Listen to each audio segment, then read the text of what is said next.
Hello everyone and welcome back to my channel and don't forget to subscribe my channel।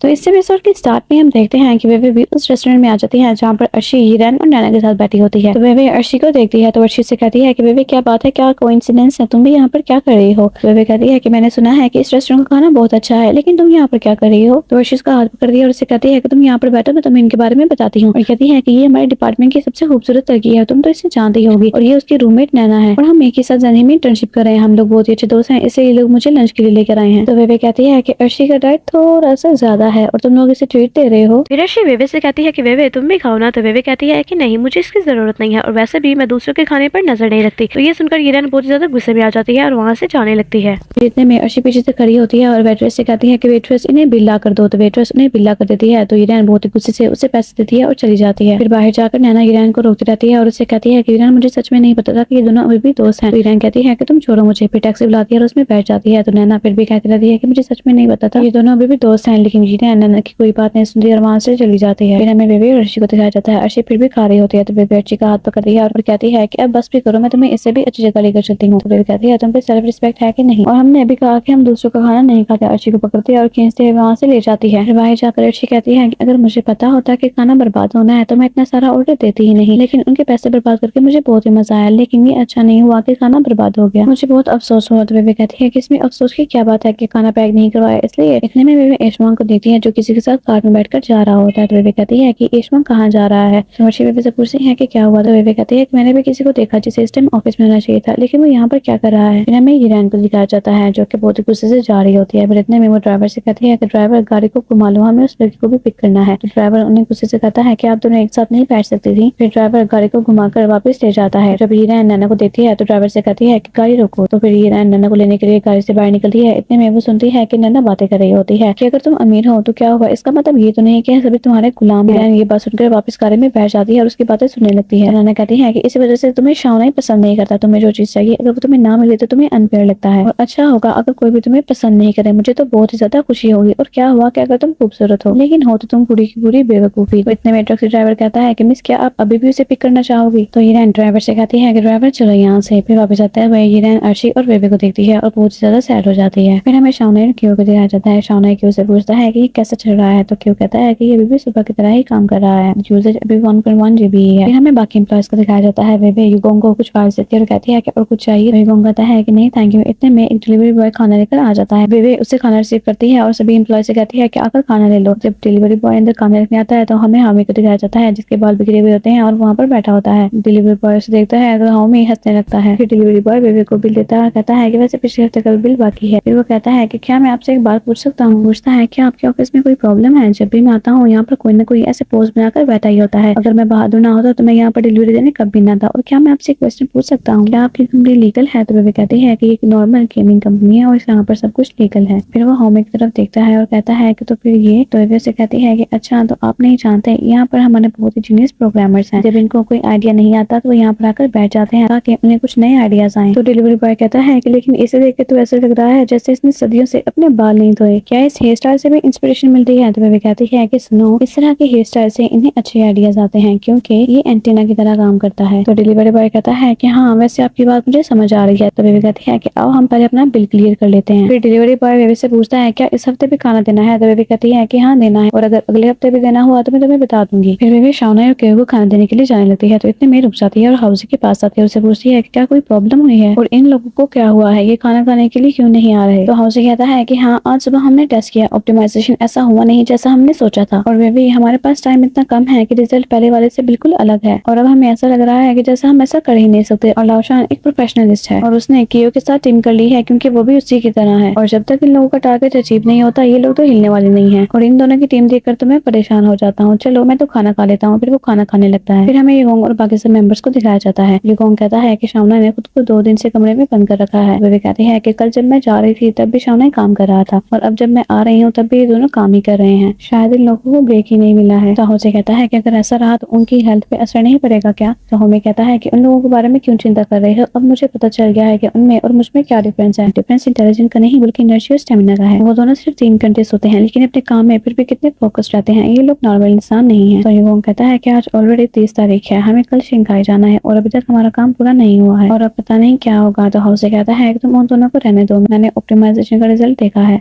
हम अपना target achieve नहीं कर पाए हैं, लेकिन इतना बुरा भी नहीं है, ये लोग कुछ ज्यादा ही सोच रहे हैं। तो बेबी कहती है क्या मैंने बाहर आकर खाना खाने के लिए बोलूं? तो युगोंग कहता है कि इसकी जरूरत नहीं है बेबी, तुम अपना खाना खाओ, इनका खाना यहाँ पर ही रहने दो, जब इन्हें भूख लगेगी ये बाहर आकर खुद ही खा लेंगे। तो बेबी शावनी को देखने लगती है। फिर जब बेबी इन सब के बॉक्स आ रही होती है तो दोबारा से शावनी को देखती है। बेबी शावनी से खाने का पूछती है तो शावनी हाँ में जवाब देता है। फिर हम देखते हैं कि शावनी खाना खा रहा होता है तो बेबी पास चेयर पर सोई होती है। फिर बेबी उठ जाती है और शावनी को देखती है और कहती है कि तुम आ गए? तो शावनी कहता है कि हाँ। तो बेबी कहती है कि लाओ मैं इसे गर्म करके लाऊं, ये खाना ठंडा हो गया होगा। तो शावनी कहता है कि रहने दो, इसकी जरूरत नहीं है, मैंने खा लिया है। फिर शावनी बेबी से कहता है कि चलो मैं तुम्हें कहीं बाहर लेकर जाता हूँ। तो बेबी कहती है कि कहाँ? तो शावनी कहता है कि तुम्हें पता चल जाएगा। फिर बेबी और शावनी वहाँ से चले जाते हैं। सब एम्प्लॉयज में जाते हुए देखते हैं तो युगोंग कहता है कि अभी ये कहाँ जा रहे हैं? फिर बेबी और शावनी एक जगह पर पहुंच जाते हैं। शावनी कहता है कि यहाँ पर भीड़ नहीं है। तो बेबी कहती है कि अगर भीड़ होती तो क्या अजीब नहीं लगता? तो शावनी बेबी को कहता है कि आज चाइनीज वैलेंटाइन डे है। तो बेबी कहती है कि क्या आज चाइनीज वैलेंटाइन डे है? तो शावनी कहता है कि हाँ, और वैलेंटाइन डे पे तो यहाँ पर बहुत ज्यादा भीड़ भाड़ होती है और मैं पूरे समर में तुम्हें कहीं बाहर नहीं लेकर जा सका, इसलिए आज तुम्हें मैं यहाँ पर लेकर आया हूँ। तो बेबी कहती है कि तुम्हें नहीं लगता कि तुमने लंबा इंतजार किया मुझे यहाँ लेकर आने के लिए? तो शावनी हंसने लगता है। शावनी कहता है कि बेबी तुमने भी तो कभी डेट को जाने के लिए नहीं कहा और तुम तो वैलेंटाइन डे भी भूल गई, तुम मेरे बारे में तो कभी सोचती भी नहीं हो। तो बेबी कहती है कि आई एम सॉरी, मैं सच में दिल से माफी मांगना चाहती हूँ, प्लीज तुम मुझे जल्दी से माफ कर दो ना। तो शावनी मुस्कुराता है और कहता है कि चलो तुम्हें इस बार मैंने माफ किया, लेकिन अगली बार ऐसा मत करना। तो ये दोनों एक दूसरे का हाथ पकड़कर चलने लगते हैं। तो शावनी बेबी से कहता है कि तुम आज इतने चुप क्यों हो? तो बेबी कहती है ताकि तुम्हारे दिमाग को थोड़ा आराम मिल सके, तुम कल रात से नहीं सोए और अब तुम मुझे यहाँ बाहर लेकर आ गए हो, तुम थोड़ी देर से सो लेते। तो शावनी कहता है कि मैं थका हुआ नहीं हूँ। तो बेबी कहती है कि तुम्हारा मतलब कि मैं जितना चाहे तुम्हें कमांड कर सकती हूँ। तो शावनी कहता है कि मुझे नहीं लगता कि तुमने कभी मुझे कमांड दिया हो। तो बेबी कहती है कि ऐसा लग रहा है कि जैसे तुम मुझे डरा रहे हो। तो शावनी कहता है कि नहीं, मैं तुम्हें ऑफर दे रहा हूँ। बेबी कहती है कि रहने दो, पिछले काफी दिनों से तुम बिजी थे, मुझे तुम्हारा काम नहीं बढ़ाना। तो शावनी बेबी के करीब आता है और कहता है कि कपड़े वाला काम तो हम कर सकते हैं ना। तो बेबी उससे थोड़ा सा पीछे हो जाती है और कहती है कि वैसे सब कुछ ठीक तो है ना, कोई प्रॉब्लम वाली बात तो नहीं? तो शावनी कहता है कि हमने जितना सोचा था हम वो टारगेट अचीव नहीं कर पाए। तो बेबी कहती है कि हाँ मैंने बताया तुम्हारा काम अभी भी एक्सीलेंट है, तुम फिर भी परफेक्शन के पीछे भाग रहे हो और मैं ये नहीं कहती कि तुम कोशिश मत करो, लेकिन इन सब के बीच तुम खुद को भूल गए हो, अगर तुम थोड़ा आराम करो और इंस्पिरेशन लो तो रिजल्ट और अच्छा होगा। तो शावनी बस हाँ में सही लाता है। फिर शावनी एक पोस्टर देखता है तो उससे गेम के बारे में कुछ आइडिया आता है। बेबी कहती है कि क्या हुआ? तो शावनी कहता है कि मिल गया। तो बेबी कहती है कि क्या मिल गया? तो शावनी बेबी का हाथ पकड़ता है और भागने लगता है। फिर शावनी एक पेज पर अपने आइडियाज को लिखने लगता है तो बेबी उसे लिखते हुए देखने लगती है। इतने में बेबी वेटरेस से 2 केक मंगवाती है तो वेटरेस केक लेकर आती है। तो शावनी फिर भी काम कर रहा होता है तो बेबी शावनी के काम खत्म होने का वेट करती है। फिर उसके बाद बेबी भी केक खाना शुरू कर लेती है। फिर शावनी काफी देर तक अपना काम करता है तो बेबी शावनी का केक भी खा जाती है। फिर हमें इन्हें कार में दिखाया जाता है। शावनी कार ड्राइव कर रहा होता है तो बेबी कार में ही सो जाती है। फिर जब शावनी घर पहुंचता है तो शावनी बेबी को उठाकर उसके बेड पर लिटा देता है और उसे ब्लैंकेट दे देता है। फिर शावनी बेबी के फोरहेड पर किस करता है और काम करने के लिए ऑफिस में चला जाता है। फिर जब सुबह बेबी ऑफिस में आती है तो देखती है सभी एम्प्लॉयज शावनी के ऑफिस के बाहर खड़े होते हैं। तो बेबी एक एम्प्लॉय से पूछती है कि क्या हुआ? तो वो कहता है कि सुबह सुबह बॉस ने कहा कि काम हो गया है, अब वो प्रोग्रामिंग कर रहे हैं और हम रिजल्ट का इंतजार कर रहे हैं। तो वे सोचती है कि पता नहीं शावनी रात तक कितनी देर तक जगा रहा। फिर हम देखते हैं कि सभी मेंबर्स रिजल्ट को चेक करते हैं और वो बहुत ही स्मूथ होता है और बहुत ही अच्छा होता है, जैसा उन्होंने सोचा होता है बिल्कुल वैसा ही होता है। तो हम खुश हो जाता है और ये गोंग के गले लगता है और उसे कहता है कि अब मैं बहुत सारा सो सकता हूँ, अब हमें ओवर टाइम करने की भी कोई जरूरत नहीं है। कियो के पास आता है और उसे कहता है कि तुम भी मेरे गले लगो। फिर एक एम्प्लॉय से पूछती है कि क्या हुआ? तो वो कहता है कि लगता है कि रिजल्ट अच्छा है, इससे तो होमी सबके गले लग रहा है। फिर हम युगोंग को देखते हैं जो होमी के गले लगने की वजह से बहुत ज्यादा दर्द में होता है। फिर शावनी और बाकी सभी मेंबर्स बाहर आते हैं तो सभी एम्प्लॉयज इन्हें कांग्रेट्स करते हैं। फिर एक एम्प्लॉय शावनी से पूछता है कि शावनी क्या हमने अपना टारगेट अचीव कर लिया? तो शावनी से कहता है कि इतना कम टाइम होने के बावजूद भी हमने अपने टारगेट को अचीव कर लिया है, वो भी डेडलाइन से पहले। तो सभी बहुत ज्यादा खुश हो जाते हैं। एक एम्प्लॉय सभी को आकर जूस देता है तो ये लोग बोलने लगते हैं कि बोनस मिलेगा बोनस मिलेगा। तो बेबी शावनी से कहती है कि मैं ऑफिस में हूँ तो ऑफिस में चली जाती है। फिर शावनी कहता है कि जैसा कि हमने पहले सोचा था, मैं और कुछ मेंबर्स का नाम लेता है, हम लोग शंघाई जाएंगे प्रेजेंटेशन उन्हें देने के लिए और बाकी मेंबर्स को 2 हफ्ते की छुट्टी होगी, वो भी आज से लेकर। तो सभी बहुत खुश हो जाते हैं कि क्या 2 हफ्तों की? एक एम्प्लॉय कहता है क्या हमें पे भी मिलेगी? तो शावनी कहता है कि हाँ बिल्कुल। तो और ज्यादा खुश हो जाते हैं। शावनी कहता है कि सभी लोगों ने बहुत ज्यादा मेहनत की है तो अभी आप लोग अपने घर जाकर आराम करें और अगर कभी प्रेजेंटेशन को लेकर आपके पास कोई आइडिया या सजेशन है तो आप लोग मुझे अभी बता सकते हैं। तो एक एम्प्लॉय होता है कि मेरे ख्याल से तुम लोग जीही को रिप्रेजेंट करने वाले हो, तुम लोगों को थोड़ा प्रेजेंटेबल दिखना चाहिए। मैं सिर्फ शावनी की बात नहीं कर रहा क्योंकि वो तो पहले ही बहुत ज्यादा अच्छा दिखता है, लेकिन मेरे ख्याल से बाकी मेंबर्स को नए कपड़े भी लेने चाहिए, अपने बाल भी करवा देने चाहिए। और फिर कहता है कि तुम लोग युगोंग को देख लो उसके कपड़े कितने गंदे दिख रहे हैं। तो युगोंग उसके पास आता है और उसे हिट करता है और कहता है कि क्या मेरे कपड़े गंदे दिख रहे हैं, मैं अच्छा नहीं लग रहा। तो वो कहता है कि नहीं, मेरा मतलब वो नहीं था, मेरा मतलब था कि तुम थोड़े प्रेजेंटेबल दिख सकते हो। और तो शान ने कहता है कि आइडिया अच्छा है, मैं इस पर जरूर काम करूंगा। और फिर उनसे पूछता है कि किसी को कोई प्रॉब्लम है, तो सभी कहते हैं कि नहीं। तो शान ने कहता है कि ठीक है, फिर तुम लोग अभी जा सकते हो। तो वो सभी एम्प्लॉइज वहां से चले जाते हैं। फिर इतने में क्यों शान से कहता है कि मैं शंघाई नहीं जा सकता, मुझे सेंटर ऑफ अटेंशन बनना पसंद नहीं है और मुझे फॉर्मल कपड़े भी पहनना पसंद नहीं है। फिर इतने में हार्मनी से कहता है कि तुम्हें मीटिंग करना नहीं पसंद है ना, तो ठीक है, तुम कुछ भी मत बोलना, लेकिन तुम सूट तो हमारे साथ ट्राई कर ही सकते हो ना, हम एक स्मार्ट क्यों को देखना चाहते हैं। फिर इतने में ईश्वंग शावना से कहता है कि सॉरी सर, मैं आपके साथ नहीं चल सकता, मैं थक गया हूँ, मैं घर जाकर आराम करना चाहता हूँ। तो शावना से कहता है कि ठीक है, फिर हम एयरपोर्ट में मिलेंगे। तो फिर वहां से वो चला जाता है। तो युगोंग कहता है कि ईश्वंग कुछ अजीब बिहेव नहीं कर रहा। तो हम कहता है कि नहीं, वो थक गया होगा इस वजह से, वैसे भी मैं बहुत थक गया हूँ, मुझे तो नींद आ रही है, सोच रहा हूँ कि सो जाऊं। इतने में शावना से कहता है कि चलो मीटिंग करते हैं कल की प्रेजेंटेशन के बारे में। तो सभी एक्टिंग करने लगते हैं कि जैसे कि वो बहुत ही थक गए होंगे। तो शावना कहता है ठीक है, फिर कल कर लेंगे। फिर शावना युगोंग से कहता है कि तुम खुद को प्रेजेंटेबल बनाओ, हम देखना चाहते हैं कि तुम खुद को अच्छा कैसे दिखा सकते हो। फिर शावना बेबी को भी साथ चलने के लिए बुलाता है। तो बेबी आ जाती है। फिर हमें दिखाया जाता है कि ये सब लोग शॉप में आए होते हैं। तो वहाँ पर लेडी को देखिए हार्मनी, हाउसी और युगोंग एक दूसरे से झगड़ने लगते हैं कि कौन बात करेगा।